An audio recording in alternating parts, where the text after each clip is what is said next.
Dr. Rasha from English Department, College of Arts, Mustantary University. Today we are talking about the larynx. Larynx has important function in producing sounds. It does contain vocal folds, but first of all we have to know what is meant by larynx and its functions. The larynx has several very important functions in speech.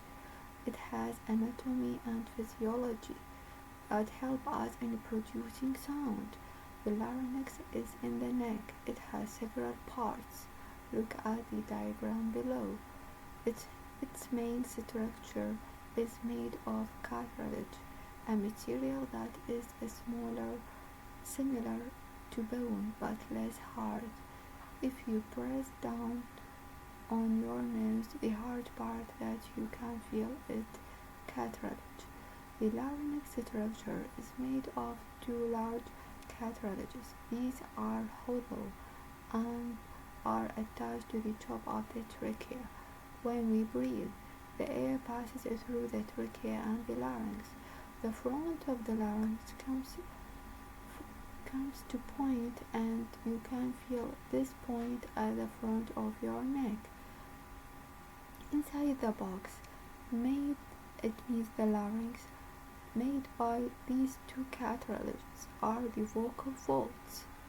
Later it's called vocal fold, but previously it's called vocal folds. Two thick flaps of muscles, rather like a pair of lips. It means similar to pair of lips. Show the diagram below. Yes. We use the word glottis, refers to the opening between the vocal folds. If the vocal folds are apart, we say that the glottis is open. If they are pressed together, we say the glottis is closed. Yes, this seems quite simple, but in fact we can produce very complex range of changes in the vocal folds and their positions. So we have 4 states of vocal folds and help us in producing sounds. The first stage, or the first state, we call it wide apart. The vocal folds are wide apart for normal breathing, and usually during voiceless consonants like p and f and z, actually producing voiceless sound. The second one, or the second stage, we call it narrow glottis.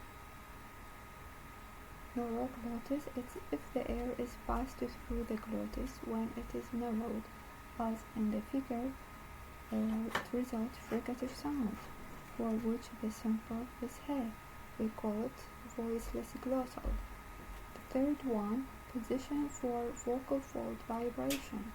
When the edges of the vocal folds are touching each other, are nearly touching or passing air, the glottis will usually cause vibration. So the third one, we call it vibration.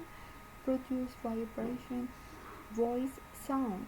Air is pressed up from the lungs, and this air pushes the vocal folds apart so the little air escapes.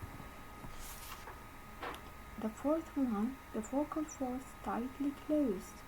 This state can be firmly pressed together so that air cannot pass between them. In this way happens produce speech. We call it glottal stop or glottal plosive or plosive or explosion voice sound. Thank you very much for attention and listening.